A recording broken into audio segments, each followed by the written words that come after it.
मेरा ये मानना है कि आत्मकारक प्लैनेट एक वो प्लैनेट है, आपको उस पर सबसे कम मेहनत करनी पड़ती है। सिर्फ वहाँ पे एक सिग्नेचर मारना है आपको। ऑल जो आपकी स्पीच है वहाँ पे डन है, वो फाइल तैयार है, आपको सिर्फ साइन करना है और वो डन है। तो हमें ये चीज़ें देखनी पड़ेंगी कि अगर आप अपनी सोल डिज़ायर पूरी नहीं कर पा रहे, अगर आपके आत्मा का कारक प्लैनेट आपको फल नहीं दे पा रहा, तो इसका मतलब उसकी ऊपर कहीं ना कहीं मेलेफिक की परछाई या एस्पेक्ट ज़रूर है, जिसकी वजह से आप वहाँ पहुँच नहीं पा रहे। कि हिलता ही नहीं बंदा, बेड से ही नहीं हिल रहा, ठीक है, वो हर चीज़ बेड पे ही ले रहा है, हर चीज़ को बहुत ही स्लो कर रहा है, तो फिर शनि आत्मकारक हो सकते हैं, लेकिन वो मेलेफिक होंगे।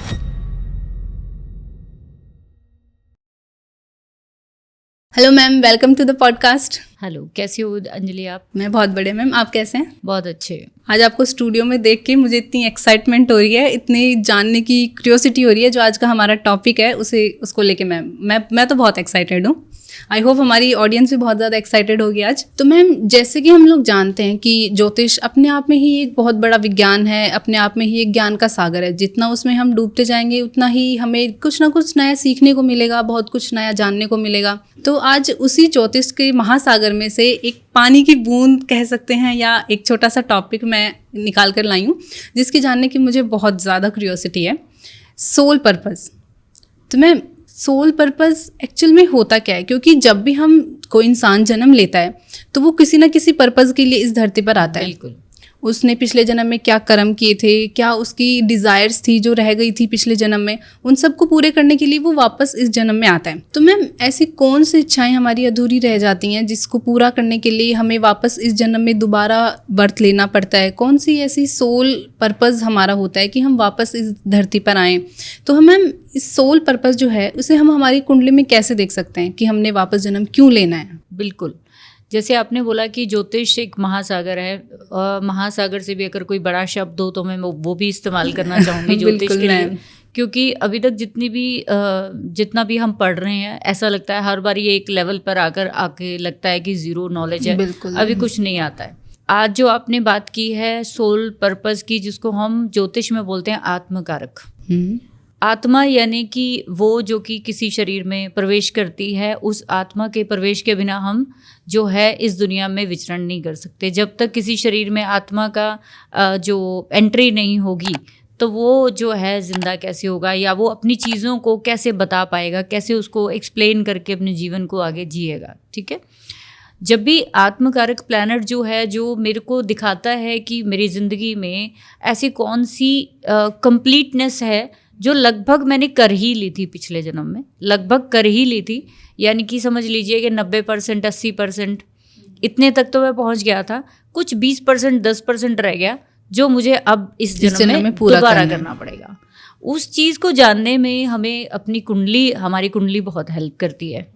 ज्योतिष में इतने अच्छे अच्छे डिक्टम्स हैं, इतने अच्छे अच्छे थंब रूल्स हैं, जो कि आपको जैसे कि छोटी छोटी चीज़ों के बारे में भी अगर पता चल जाए, कि जैसे बहुत सारे क्लाइंट्स हमारे पास आते हैं जो पूछते हैं कि मैंने जन्म क्यों लिया, है ना, मैंने जन्म ही क्यों लिया। और दूसरा कि किसी पर्टिकुलर चीज़ के लिए ना एक अलग तरह की प्यास होती है, उस हर व्यक्ति में पर्टिकुलर तरह की प्यास होती है।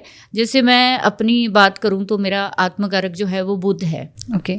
और मुझे सबसे ज़्यादा अच्छा लगता है लोगों से कम्युनिकेट करना, लोगों को समझाना बहुत अच्छा लगता है। और ये बुध जब आपका आत्मकारक बनता है तो आपको एक अच्छा स्पीकर तो बनाता है, साथ के साथ आपको विजडम की तरफ हमेशा खींचे रखता है कि कुछ नया सीखो और सीखो, कुछ नया सीखो और सिखाओ। अगर एक अच्छा टीचर गुरु से देखा जाता है तो बुध भी जो है उतना ही अच्छा टीचर बनाता है। तो आपके जीवन में आत्मकारक प्लैनेट आपको क्या देगा, आप अपने जीवन में कौन सी एक्सपर्टीज जो है, मैंने जैसे बोला कि काफ़ी % जो है आप उसमें महारत हासिल कर चुके होते हैं, बस छोटा सा हिस्सा है जिसको कंप्लीट करने के लिए आप फिर से आए हो। मेरा ये मानना है कि आत्मकारक प्लैनेट एक वो प्लैनेट है, अगर आपको उस पर सबसे कम मेहनत करनी पड़ती है, आपको बहुत ही कम मेहनत करनी पड़ती है, जस्ट कि जैसे कहते हैं ना कि सिर्फ वहाँ पे एक सिग्नेचर मारना है आपको। ऑल जो आपकी स्पीच है वहाँ पे फाइल तैयार है, वो फाइल तैयार है, आपको सिर्फ साइन करना है और वो डन है। अब इससे ज़्यादा और क्या ब्यूटीफुल चीज़ हो सकती है कि अगर आपको ये पता चल जाए कि मेरे पास ऐसे कौन सी चीज़ की महारत है, तो कम से कम एक पार्ट तो लाइफ का आप इजी कर ही सकते हो। मेहनत भी बहुत कम हो जाएगी, फिर बहुत मेहनत कम हो जाएगी, और वही आपकी असल में सबसे बड़ी डिज़ायर है, वही आपकी आत्मा की जो है वो प्यास है जो आपको पूरी करनी पड़ेगी। तो मैम हर जो इंसान होता है उसका ये प्लेनेट चेंज होते रहते हैं? बिल्कुल, हर व्यक्ति का ये प्लैनेट अलग होगा, अलग डिग्री पे होगा। ओके, डिग्रीज भी इसमें मायने रखती है कुछ? देखिए, डिग्री बहुत मायने रखती है। जैसे कि हम लोग वैदिक ज्योतिष में बोलते हैं कि हर प्लैनेट जो है डिग्रीकली या तो बाल्य अवस्था में गिना जाता है, या फिर वो युवा में, या फिर वो कुमार अवस्था में, या फिर वो मृत अवस्था में, वृद्ध अवस्था में। हर प्लैनेट की डिग्रीकली उसकी एज बताई गई। अच्छा, अब ये आत्मकारक प्लैनेट भी आपका किस डिग्री में आता है। अगर मान लो वो बाल्यावस्था में है, ठीक है, तो बाल्यावस्था में मतलब कि इस जन्म में ना सिग्नेचर करने से पहले कुछ और आपको उसमें लेक्चर ऐड करना। ओके, ठीक है।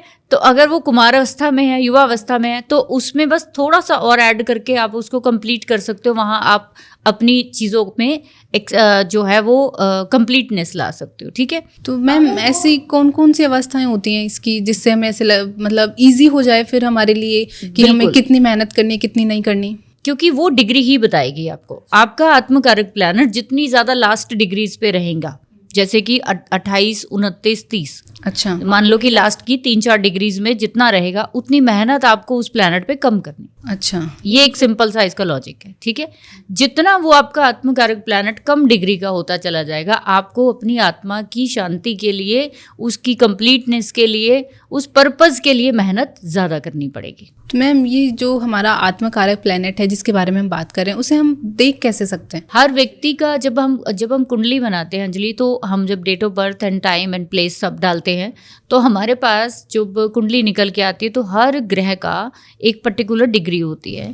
तो हमने सिर्फ जो डिग्रीज देखनी है वो 7 मेजर प्लैनेट्स की देखनी है। सूर्य, चंद्रमा, बुध, शुक्र, गुरु, शनि, मंगल। ये 7 कारक हैं, इन्हीं की देखनी है। यहाँ पे हमने राहु केतु को इंक्लूड नहीं करना है। ठीक है। ऐसे में जब आप देखोगे कि ये जो मेजर 7 प्लैनेट्स जो मैंने आपको बताए हैं, राहु केतु को छाया ग्रह माना गया है, इसलिए उनको इसमें ऐड नहीं किया जाता है। तो आपको इसमें क्या करना है कि ये देखना है कि कौन सा प्लैनेट मेरा सबसे ज़्यादा डिग्री का है। अच्छा, हर प्लैनेट की एक पर्टिकुलर डिग्री है।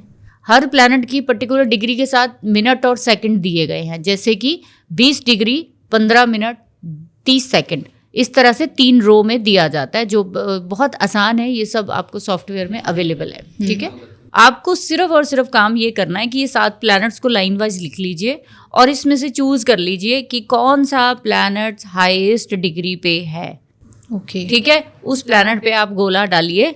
अब उस प्लैनेट पे आपकी नज़र जो है वो होनी चाहिए। ये वो प्लैनेट है पर्टिकुलर जो आपको इस जीवन में आपकी आत्मा का सोर्स बताता है, जो हमारे आत्मा क्या चाहती है, कारण है। आत्मा क्या चाहती है ना।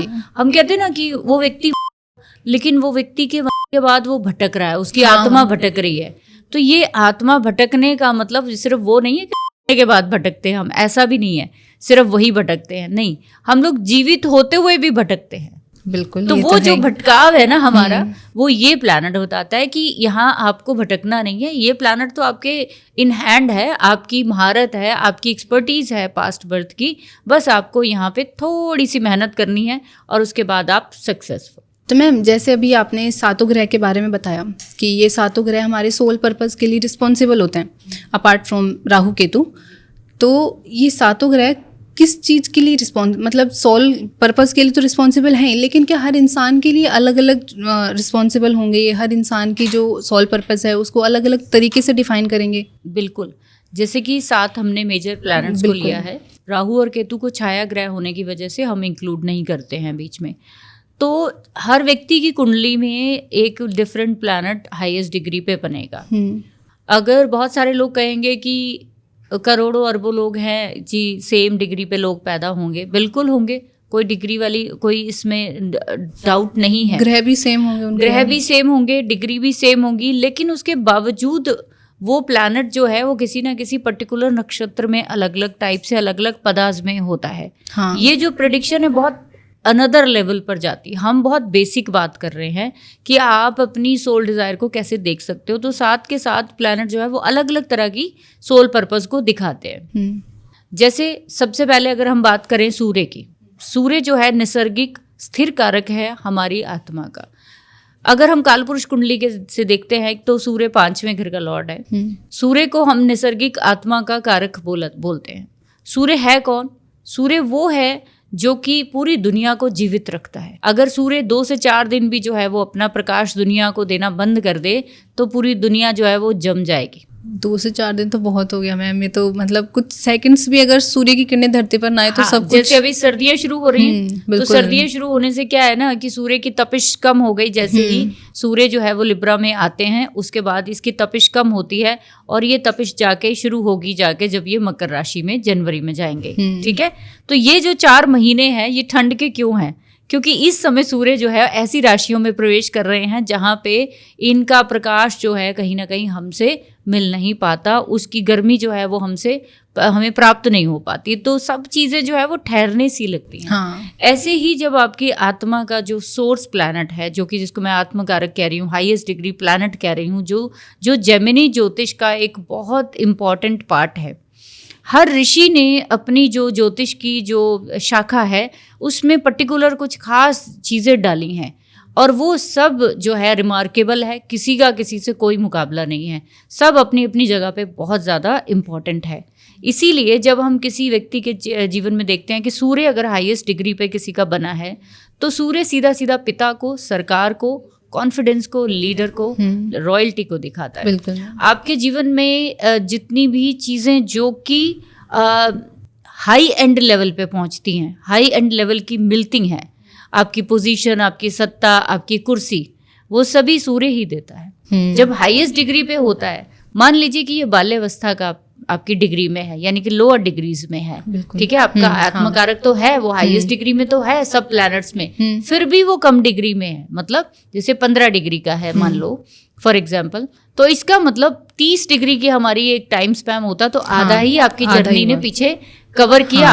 अब ये 15 डिग्री अभी इसको और कवर करना है, तो इसका मतलब आपके अंदर की जो इच्छा होगी, सोल होगा कि मैं ऐसी स्टेट पे बैठूं, ऐसी कुर्सी पे बैठूं जहां पे कोई नहीं बैठता, जहां पे मैं अकेला बैठूंगा और सब पे राज करूंगा, फिर है ना। तो वो पीक पे पहुंचना, पीक जो है वो सूर्य है, क्योंकि उसके आगे कुछ भी नहीं है। जितने भी हमारे भगवान राम भी हुए हैं वो भी सूर्यवंशी थे और उन्होंने भी भगवान सूर्य की बहुत जो है आराधना की।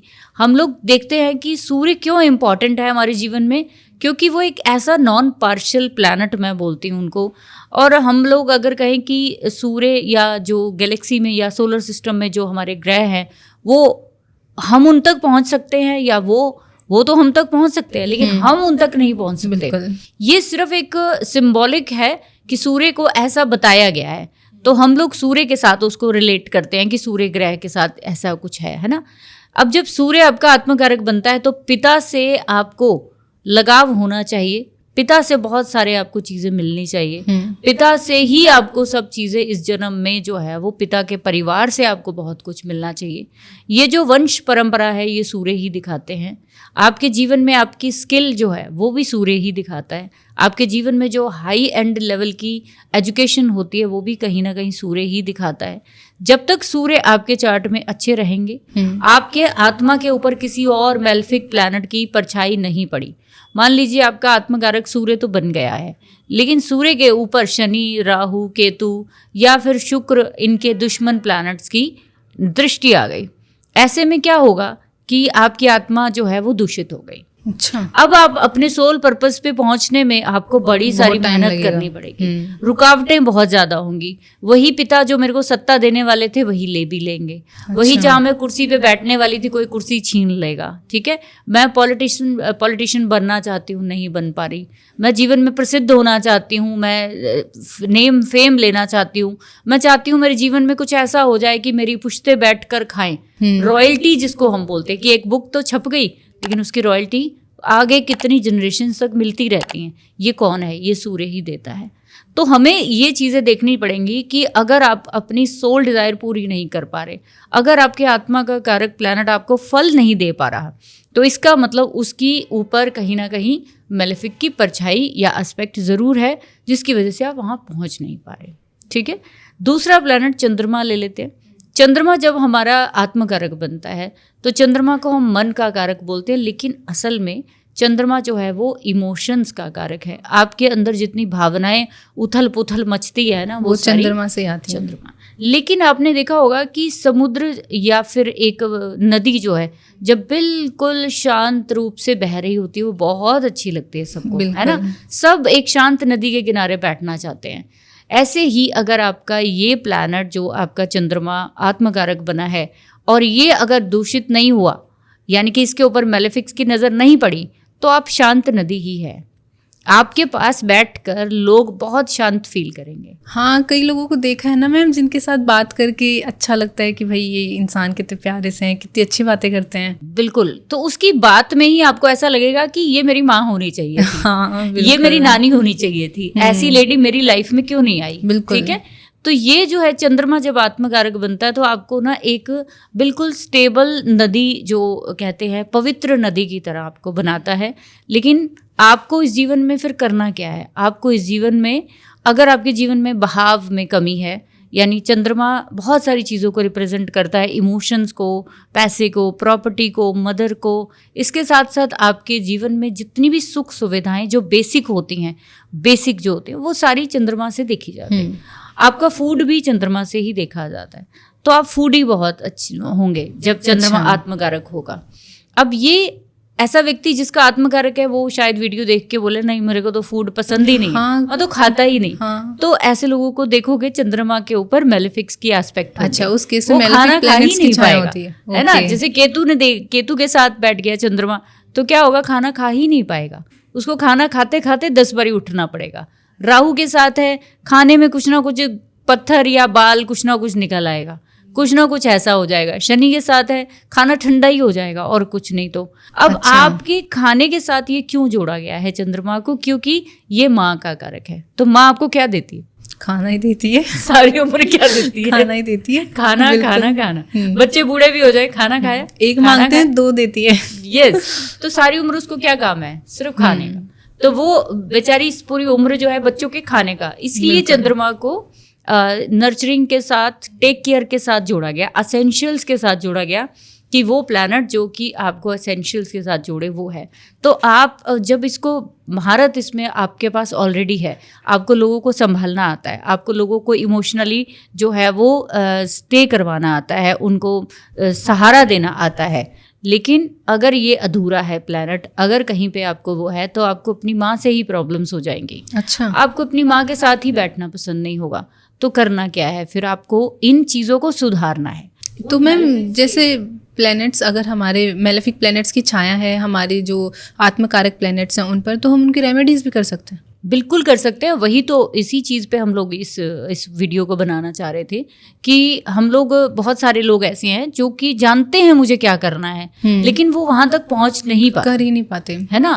कि मान लीजिए कि एक व्यक्ति पॉलिटिक्स में जा रहा है, ठीक है, सब कुछ हो गया, लेकिन एंड में आकर कोई ऐसी चीज अड़ गई है कि सीट पे नाम ही नहीं आया। हाँ। मैंने बहुत सारे ऐसे लोग, मेरे पास क्लाइंट्स आते हैं, जब मैंने देखा कि उन्होंने बोला कि हम एग्जाम दे बैठे हैं, इंटरव्यूज हो गई है, एवरीथिंग इज डन गवर्नमेंट का, लेकिन लास्ट जो चीज है वही नहीं आ रही। हाँ, होता है बहुत लोगों के साथ। और उस व्यक्ति की जिद है कि मेरे को गवर्नमेंट ही लेना चाहिए, भी वही, मेरे को गवर्नमेंट ही लेना है। तो गवर्नमेंट क्यों लेना है? क्योंकि उसका हाईएस्ट डिग्री प्लैनेट है, उसको चाहिए ही वही, क्योंकि उसको आता ही वही है। तो अगर हम स्पष्ट तौर पर कहें कि आत्मकारक प्लैनेट वो है जो आपको आता ही वही है, आपके पास चीज ही वही है, आपको सबसे ज्यादा जिस चीज की हमें ज्यादा इच्छा होती है, आत्मकारक प्लैनेट उसी को शो करते हैं बेसिकली। बिल्कुल। तो आपके पास, जैसे कहते हैं ना, एक छोटा सा बच्चा होता है कि वो बड़ा छोटी उम्र में ही बड़ा अच्छा खाना बनाने लग गया, है ना, वो छोटी उम्र में बड़ी अच्छी बातें बड़ी करने लग गया। बिल्कुल। तो वो कहाँ से है? वो आत्मकारक है, ऑलरेडी एक्सपर्टीज है उसके पास, उसको उसके लिए मेहनत नहीं करनी पड़ी, आया और बात शुरू की और बात करते करते सबको उसने बस एक थोड़ा सा किक मिलने की जरूरत होती है उनको। यस, ठीक है। तीसरा प्लैनेट बुध की बात करेंगे। जैसे मैंने स्टार्टिंग में बोला कि बुध जो है वो वाणी को रिप्रेजेंट करता है और विजडम को, ठीक है, और आपके अंदर चंचलता को। जब भी आत्मकारक बुध बनेगा ना, तो आपको बात करनी बहुत पसंद है, लोगों से, लोगों को समझाना बहुत पसंद है। इंटेलिजेंसी आपके अंदर भर भर के ज़रूर होती है, आपको नई चीज़ें सीखने में हमेशा हेल्प मिलती है, आपको ज़्यादा टाइम नहीं लगता चीज़ें सीखने में। मैंने देखा है बुध जिनके आत्मकारक है, वो सिर्फ 2 लाइनें पढ़ लें तो उनको लगभग पूरे चैप्टर की सार जो है वो बहुत जल्दी समझ आ जाता है कि हाँ भाई मेरे को ये आ गया। ठीक है, अगर ये अगर इनको कहा जाए एक ऐसे लिख दो, तो शायद ये ऐसे का पूरा सार 4 लाइनों में लिखकर आपको एक्सप्लेन करके दे देंगे कि हाँ इसमें ये चीज़ है, ये आत्मकारक है। ये इसीलिए आत्मकारक जब होता है तो ऐसे लोगों को हिसाब किताब करना बड़ा पसंद होता है, चुटकियों में कर लेते हैं कि ये इतने इतने का आया है, इतना ये इतना बैलेंस बचा है, ये ऐसे। तो उनका तो पर्पस ही है ना फिर। हाँ, उनका पर्पस है, तो बुध है ना, हिसाब किताब भी तो है ना, कलम भी है, राइटिंग भी है, पेन भी है, तो लिखना बड़ा पसंद होता है। आत्मकारक बुध है तो नीचे कमेंट सेक्शन में मुझे लिखेंगे लोग कि वो उनको पेन बड़े पसंद होते हैं, कॉपियाँ तरह तरह की बड़ी पसंद होती हैं, तो उनको लिखना बड़ा पसंद होता है, छोटी छोटी चीज़ों को नोट करेंगे। ठीक है, तो वो लिखेंगे, वो कहाँ से ये चीज़ें आ रही हैं, क्योंकि वो उनकी बाय डिफ़ॉल्ट ही पास्ट की उनकी जो है एक्सपर्टीज़ है, जो उनको उसमें लिखने में बुरा नहीं लगता, ना देर लगती है, ना आलस आता है, ना उनको किसी चीज़ का उसमें भय लगता है। ऐसे लोग स्कूल में दूसरों का भी काम कर देते हैं। यस, डेफिनेटली उनको लिखने में बड़ा अच्छा लगता होगा। ठीक है, जितने अच्छे अच्छे स्पीकर्स हैं, जितने अच्छे अच्छे टीचर्स हैं, मैंने जैसे बोला स्टार्टिंग में, वो बुध जब आत्मकारक बनता है तो ज़रूर उनका बनता ही है, उनको कहीं ना कहीं बड़े बड़े स्टेजेस पर बोलने का मौका मिलता है। तो वो अगर कहीं प्रसिद्ध होंगे तो वो अपनी वाणी की वजह से होंगे, अपनी इंटेलिजेंस की वजह से होंगे, फिर वो उम्र में छोटे हों बड़े हों उससे कोई फ़र्क नहीं पड़ता। ठीक है, इसके बाद अगर हम बात करें शुक्र की, शुक्र जब आत्मकारक बनता है तो शुक्र को हम बोलते हैं परफेक्शन का प्लैनेट है। जैसे हम लोग बोलते हैं चंद्रमा भी इमोशंस को दिखाता है, वाटर को दिखाता है, शुक्र भी इमोशंस को दिखाता है, वाटर को दिखाता है। ये भी परफेक्शन को दिखाता है, फूड को ये भी दिखाता है, लेकिन ये वो फूड है जो रॉयल फूड है, जो आम फूड नहीं है जो आप घर में बैठकर खाते हो। ये वो वाला खाना है जो आप होटल में बढ़िया रेस्टोरेंट में बैठकर खाएंगे। ठीक है, जब शुक्र आपका आत्मकारक बनता है, सुंदर तो होते ही हैं। अब ये बाय फेस चाहे सुंदर ना हो, लेकिन दिल से बहुत सुंदर होंगे, दिल से बहुत सुंदर होंगे, और अंदर से ही इनकी एक बहुत इंटेंशन रहेगी कि हर चीज़ को मैं बैलेंस करके चलूँ, हर चीज़ को एक परफेक्टली ऑर्गेनाइज करना वो इनका ख़ास गुण है। घर में अगर ये एंट्री करेंगे तो आते ही पहले कुशन ठीक करेंगे, चद्दर ठीक करेंगे, चप्पल एक जगह पे रखेंगे, ये परफेक्शन है, ब्यूटी है ना। शुक्र को हम ब्यूटी कहते हैं, ग्लैमर कहते हैं। तो ब्यूटी तभी अच्छी लगती है जब वो बिल्कुल वे में होती है, बिल्कुल एक प्रॉपर मैनेजेबल हो, है ना। बहुत मैनेजेबल लोग होते हैं, इनको किसी चीज़ को मैनेज करने में टाइम नहीं लगता। जो लोग बहुत आलस करते हैं कि क्या ही सफाई करनी है, क्या ही चीज़ें उठाएं, क्या ही, लेकिन एक आप बड़े आसानी से पहचान सकते हो। जो व्यक्ति अंदर आते ही पहले चीज़ें संभालता है वो शुक्र आत्मकारक लेकर, मेरे घर में भी हैं 2-4 तो वो बहुत अच्छी चीज़ है। तो उन लोगों को ब्यूटी बहुत, सजना धजना और रिलेशनशिप में एक बैलेंस बना के चलना उनको बहुत पसंद है। उनके लिए सबसे ज़्यादा ज़रूरी उनकी फैमिली, उनके रिलेशनशिप रहते हैं। उनके लिए बहुत ज़रूरी पैसा रहता है कि अगर उनके लिए पैसा नहीं मिला तो ये आत्मकारक उनको परेशान करेगा, फिर जीवन में के लिए फिर भागते हैं उसके पीछे। बिल्कुल। तो अब इस जीवन में अगर शुक्र के ऊपर कहीं पे मैलेफिक्स का असर आया तो ये सब चीज़ें आपको करने में परेशानी होगी। ऐसा नहीं है कि कर नहीं पाएंगे, करना चाहते हो, ठीक है, लेकिन आप कर नहीं पा रहे हो, ब्रेक आ रहे हैं बीच में। ब्रेक आने की वजह से क्या है कि आप उस चीज़ तक पहुंच नहीं पा रहे, डिलेनेस होगी। बिल्कुल, तो आप उससे कटना शुरू कर देते हो, क्या ही करना है, कैसे करना है, वो तो एक क्वेश्चनिंग में चला जाता है। जब भी आपका आत्मकारक मेलेफिक्स के साथ आ जाएगा तो आप उस प्लैनेट के रिगार्डिंग क्वेश्चंस करने शुरू कर देते हो। तो मैम, अगर जिस इंसान की डिज़ायर्स, जो इच्छाएं हैं, वो पिछले जन्म से लेकर आया, अगर वो पूरी ना हो तो क्या ऐसा भी होता है कि लोग उन्हें बीच में छोड़ दें कि अगर नहीं मिल रहा तो ठीक है, छोड़ देते हैं? जब भी आप कोई चीज़ बीच में छोड़ेंगे तो फिर से आपको वहीं से कंटिन्यू करनी पड़ती है नेक्स्ट लाइफ में। मैंने कहीं पढ़ा था कि जब भी आप किसी की होती है तो उस समय पर क्या होता है कि आपकी अगर बहुत अर्ली स्टेज में हुई है तो उस अर्ली एज की वजह से आपने अभी काफ़ी जीवन जीना था, अकाल मृत्यु हो गई, राइट। तो वो जो बैलेंस जीवन है ना, नेक्स्ट बर्थ में आपको झेलना तो पड़ेगा। अभी बहुत सारे कर्जे माँ बाप के रह गए, बहन भाइयों के बहुत सारे उधार रह गए, वो कौन पूरा करेगा? आपको फिर आना पड़ेगा, फिर करना पड़ेगा। मेरा ये मानना है कि जो आत्मकारक प्लैनेट है वो आपकी आत्मा के साथ जुड़ा है। आपकी आत्मा चाहती है वो खाना, वो पहनना, वो देखना, वो पढ़ना, आप उसको पढ़ाओ, वो खिलाओ, वो चीज़ उसको दो, ताकि आपकी आत्मा की शुद्धि हो, वो शांत हो और वो डिज़ायर आपकी नेक्स्ट बर्थ में ना जाए। तो जैसे मैंने शुक्र का बताया, तो ये वो चीज़ है। तो आपको इस लाइफ में अगर ये प्लैनेट वीक है तो आपको वहाँ पे महारत हासिल करनी पड़ेगी। परफेक्शन लाइए, ब्यूटी लाइए, बैलेंस लाइए, तो ये शुक्र आपको, आपकी आत्मा को ज़रूर जो है वो अपलिफ्ट करेगा। ठीक है। नेक्स्ट प्लैनेट हम शनि ले लेते हैं। शनि आत्मकारक, शनि किस चीज़ को दिखाता है? सर्विस को, सेवा। तो डिसिप्लिन एक सबसे बड़ा वर्ड जो यूज़ किया जाता है। तो डिसिप्लिन बाय डिफ़ॉल्ट ही होंगे लोग अगर आत्मकारक है। ठीक है। लेज़ी बाय डिफ़ॉल्ट होंगे। लेज़ीनेस से शनि की बहुत बड़ी पहचान है। तो लेज़ीनेस बड़ी पसंद है, हर चीज़ को थोड़ा धीरे धीरे करना, हर चीज़ को पुराने तरीके से करना, पुरानी परंपराओं को फॉलो करना, ऑर्थोडॉक्स रहना कि ये वाली चीज़ जो है ऐसे नहीं चलेगी, जैसे हमारे दादाजी करते थे वैसे ही चलेगा। ये जब आपका आत्मकारक बनता है तो आप समझ लो कि लगभग सबके दुश्मन ही बन जाते हो एक तरह से, क्योंकि रोकना टोकना जो है वो कहीं पसंद नहीं है ना। डिसिप्लिन में आना सबके बस की बात नहीं है ना। डिसिप्लिन सबको पसंद नहीं आता। तो इसीलिए शनि को जो है कई प्लैनेट जो इनके साथ अच्छा रोल प्ले नहीं करते हैं, क्योंकि शनि को बहुत धीरे धीरे मैच्योरिटी से, समझदारी से और काम करने की आदत है। लेकिन बाकी प्लैनेट शायद इस तरह से नहीं चलते हैं। इस करके तो मैम ऐसे तो हम मतलब किसी की डेली एक्टिविटीज़ के बेस पे भी हम उसको जज कर सकते हैं ना, हम पता कर सकते हैं कि इसका कौन सा प्लेनेट आत्मकारक प्लेनेट है। बिल्कुल बिल्कुल। अगर पर्टिकुलर किसी एक गुण को बार बार दिखाता है कोई, कि हिलता ही नहीं बंदा, बेड से ही नहीं हिल रहा, ठीक है, वो हर चीज़ बेड पे ही ले रहा है, हर चीज़ को बहुत ही स्लो कर रहा है, तो फिर शनि आत्मकारक हो सकते हैं, लेकिन वो मेलेफिक होंगे। ऐसे लोग बहुत डिसिप्लिन होते हैं अगर वो पॉजिटिव शनि हुआ तो। अच्छा, पॉजिटिव नेगेटिव का भी इफेक्ट होता है। नेगेटिव कैसे होता है? जब उसके ऊपर मेलेफिक्स आ जाएंगे। ठीक है। जब पॉजिटिव इसलिए होगा कि उसके ऊपर जब अच्छे प्लैनेट दृष्टि डालेंगे, गुरु जैसे प्लैनेट डाल देंगे, बुध जैसे डाल देंगे, तो क्या होगा? पॉजिटिविटी आ जाएगी उसमें। तो ऐसे लोगों को डिसिप्लिन, एक लाइन में चलना, एक टाइम से खाना, एक टाइम से उठना बहुत अच्छा लगता है। ठीक है।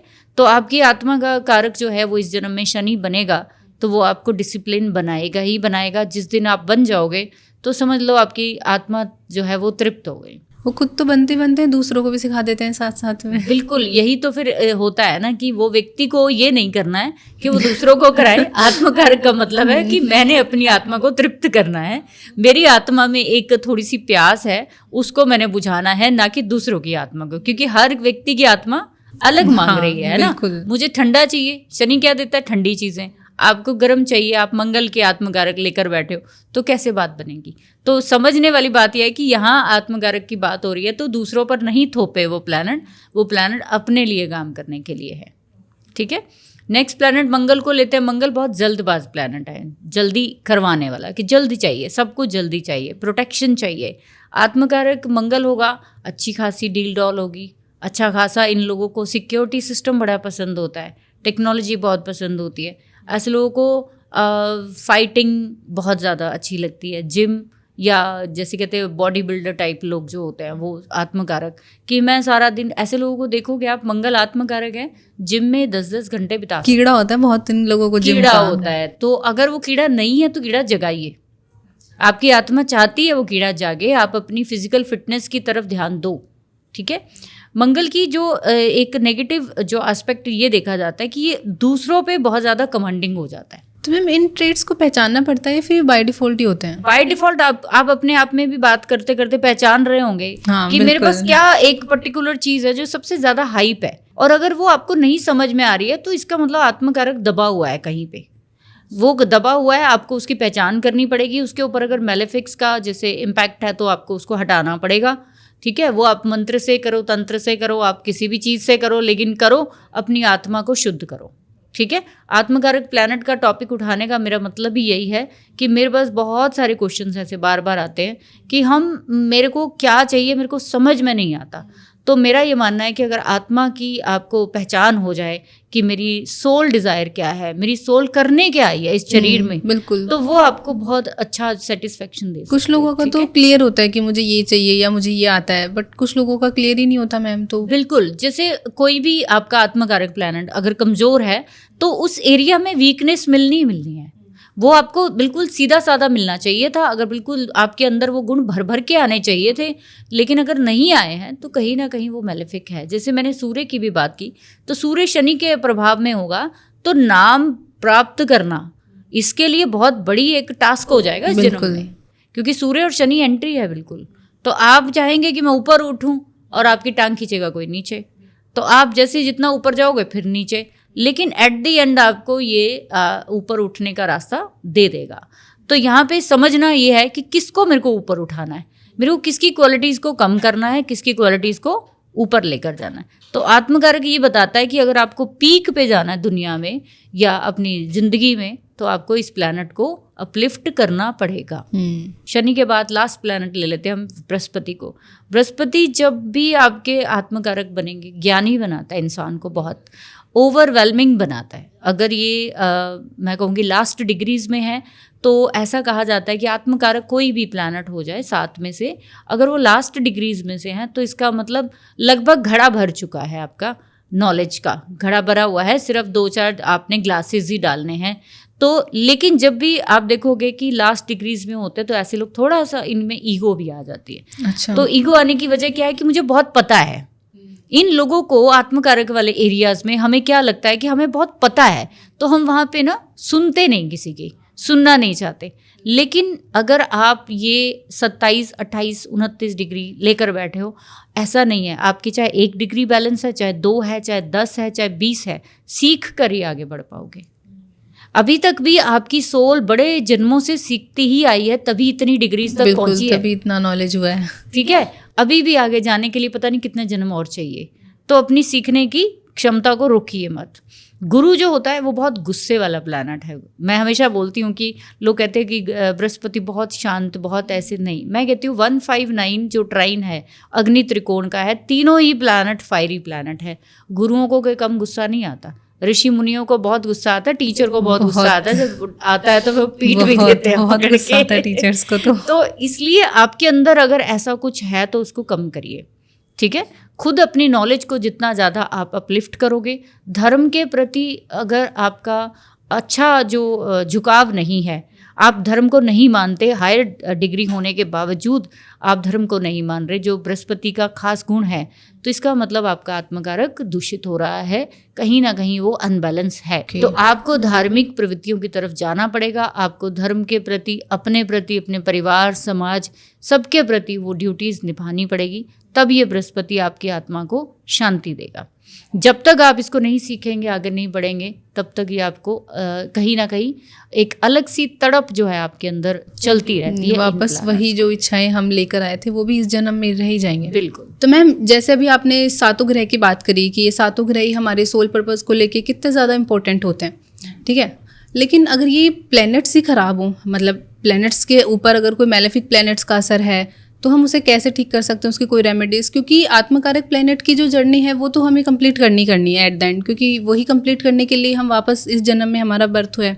तो मैम, अगर ऐसी कोई रेमेडीज़ हैं या हम उसे ठीक कर सकें, तो ऐसी कोई आप हमारी जो ऑडियंस इस पॉडकास्ट को देखते हुए लास्ट तक हमारे साथ आई है, उनके लिए कोई रेमेडीज़, कोई ऐसा जिससे वो अपने आत्मकारक प्लैनेट्स को ठीक कर सकें? बिल्कुल, और उसको ठीक करना बहुत ज़रूरी है। जैसे मैंने बोला कि जब हम जन्म लेते हैं तो पहले शरीर मिलता है ना, शरीर के बाद जब तक आत्मा उसके अंदर नहीं आएगी तो फिर हम क्या ही कर लेंगे, है ना। सब कुछ आत्मा का ही खेल है। तो जैसे कि शरीर कौन बदलता है? शरीर तो हमारे नश्वर है ना, वो तो पैदा होते हैं और जल जाते हैं, या फिर हम दबा देते हैं, या जैसे भी हम लोग, है ना, अपने अपने रिचुअल्स के हिसाब। लेकिन आत्मा कहते हैं कि नश्वर होती है ना। आत्मा का प्लैनेट जो आपके चार्ट में है उसको ठीक करना उतना ही इम्पॉर्टेंट है, जैसे कि समझ लो अपने शरीर के अंदर आप अपनी आत्मा को शुद्ध कर रहे हैं। जैसे कि अगर आपके चार्ट में कोई भी प्लैनेट अगर आत्मकारक बन के आया है, सूर्य है, बुध है, शुक्र है, शनि है, कोई भी, आप पहले ये देखिए कि उस प्लैनेट्स के आपके अंदर गुण है या अवगुण है। अगर आपको ये पता चले कि मेरे अंदर गुण ज़्यादा है, अवगुण कम है, तो शायद आपको इतना कुछ करने की जरूरत नहीं पड़ेगी, बस आपको इम्प्रूवमेंट और करनी है, उसको खराब नहीं होने देना, बैलेंस करके रखना है, ठीक है। अगर वो खराब है तो इसका मतलब मान लीजिए कि सूर्य आपके आत्मकारक बने, है ना, तो सूर्य बने या नाम नहीं हो रहा, आपकी बदनामी बहुत ज्यादा होती है, आप गवर्नमेंट के एग्जाम दे के फेल हो गए, आप कोई भी पिता के साथ कभी 5 मिनट नहीं बैठ पा रहे हो, ठीक है, आपके अंदर कोई भी रॉयल जैसी चीज नहीं है, आप बिल्कुल आम इंसान की तरह रह रहे हो या कर रहे हो।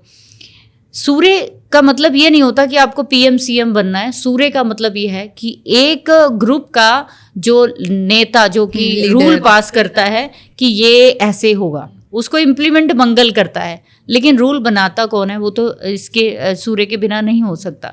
अगर सूर्य कमज़ोर है या कोई भी प्लैनेट आपका आत्मकारक बन के कमज़ोर हो रहा है, तो उसकी क्वालिटीज़ को इन्हेंस करिए, उससे जुड़े हुए जितने भी आपके कारक तत्व हैं, जितने भी रिश्ते हैं आपके, उनको इम्प्रूव करिए। जैसे सूर्य पिता को दिखा रहा है, सूर्य भृगुनंदी नाड़ी में बेटे को दिखाता है, आपको इनसे रिश्ता मजबूत करना पड़ेगा। सरकार के साथ धोखा नहीं करना, कभी टैक्सेशन नहीं आपने जो है वो मारना कि मैं चलो इस साल नहीं भी भरते हैं तो रिश्वत नहीं लेनी ना, नहीं, अंडर टेबल कोई ऐसा काम नहीं करना चाहिए। सूर्य आपका आत्मकारक है, आप राजा थे, आप पिछले जन्म में भी राजा थे, आप अभी भी राजा हो। वो अलग चीज़ है कि पिछले जन्म में 10,000 लोगों के या 10 लाख लोगों के थे, इस बार 10,000 लोगों के ऊपर बैठे हो। तो जो सीईओ की पोजीशन पे है, जो एम्बेसडर हैं, जो ब्यूरोक्रेट्स है, जो हज़ारों लोगों के ऊपर एक पोस्ट बैठी है, वो राजा ही है, ठीक है। तो इसलिए आपको ये देखना पड़ेगा कि मेरे को उस एरिया में कभी बेईमानी नहीं करनी है, कभी भी गलत काम नहीं करना है। आप हमेशा नॉन पार्शियल रहिए जब भी सूर्य बनेगा। जब शनि बने तो अपने आप को डिसिप्लिन करिए, अपने चाचा से, अपने करियर से, अपने कोलीग से, अपने से लोअर क्लास लोगों की हेल्प करिए जितनी हो सकती है, ठीक है। चंद्रमा है तो चंद्रमा आपके मदर को दिखाता है, अपने घर को साफ रखिए, अपने घर में जो है हमेशा मैं कहती हूँ कि चंद्रमा बना है तो आप एक माँ की तरह भूमिका निभाइए, लोगों की ज़िंदगी में सुख आराम दीजिए, लोगों की सेवा करना सीखिए। जितनी अच्छी से अच्छी नर्सेज हैं, चंद्रमा उनका आत्मकारक होता है, अच्छा, तभी वो नर्सेज बन पाती हैं, तभी वो माँ की तरह टेक केयर कर पाती हैं। तो ये बहुत बड़ा गुण आपके अंदर है। आपको उस प्लैनेट को जो है एनहेंस करना है, और उन जो भी मैलेफिक प्लैनेट है उनका आप दान कर सकते हो। अगर उनका एस्पेक्ट आ रहा है, अगर किसी तरीके से युति में बैठे हैं, आप उनकी पूजा करा सकते हो, उनकी शांति करा सकते हो, ताकि ये आत्मकारक प्लैनेट आपको अपलिफ्टमेंट दे। ध्यान रखना चाहिए कि बुध जैसा प्लैनेट है, भगवान विष्णु की आराधना करने से आपको अपलिफ्टमेंट देगा, ठीक है। सूर्य है, भगवान राम की करिए। चंद्रमा है, भगवान कृष्ण की करिए, ठीक है। इसी तरीके से सब प्लैनेट, शुक्र है तो माँ लक्ष्मी का करिए, शनि है तो आप कूर्मा अवतार या फिर भैरव जी की आराधना कर सकते हो। आपको जीवन में सिर्फ देखना इतना है कि मेरे को वो प्लैनेट क्या दे रहा है और क्या नहीं दे रहा है। दे रहा है तो और ज़्यादा लीजिए और उसको ठीक करिए, ये नहीं है ना दे रहा है तो बस बैठ जाओ हाथ जोड़ के, ऐसे नहीं। तो अगर नहीं दे रहा है तो वहाँ पे कोई कॉन्फ्लिक्ट तो है किसी का, उसको दूर करिए। देन ये आत्मकारक प्लैनेट आपकी सोल डिज़ायर को जो है कंप्लीट कराएगा इस बर्थ में, और आपको आगे बढ़ने में हेल्प करेगा। So thank you so much ma'am, आपने सोल पर्पस के बारे में इतना अच्छे से एक्सप्लेन किया हमारी ऑडियंस को कि एक्चुअल में सोल पर्पस होता क्या है, कौन कौन से प्लैनेट्स उसके लिए रिस्पॉन्सिबल होते हैं, और अगर उन प्लैनेट्स पे मैलेफिक प्लैनेट्स का अगर असर है तो हम उसे कैसे ठीक कर सकते हैं। आई होप हमारी ऑडियंस को भी आज का पॉडकास्ट बहुत पसंद आया होगा और उन्हें अपने सोल पर्पस के बारे में बहुत कुछ जानने को मिला होगा, सीखने को मिला होगा कि एक्चुअल में हमारे सोल पर्पस होता क्या है, हम क्यों इस जन्म में वापस आए हैं, क्या हमारी डिज़ायर्स थी जो हम पिछले जन्म में अधूरी छोड़ के आए हैं। अगर फिर भी आप लोगों की कोई क्वेश्चंस हैं, कोई क्वेरीज हैं, आपको कुछ जानना है मैम से, तो आप कमेंट सेक्शन में कमेंट करके हमें ज़रूर बता सकते हैं। हम आने वाले पॉडकास्ट में मैम के साथ उन्हें ज़रूर डिस्कस करने की कोशिश करेंगे। अगर आपको ये एपिसोड अच्छा लगा हो तो आप हमें कमेंट करके ज़रूर बताएं, and don't forget to like, share and subscribe the channel. Thank you ma'am. Thank you very much.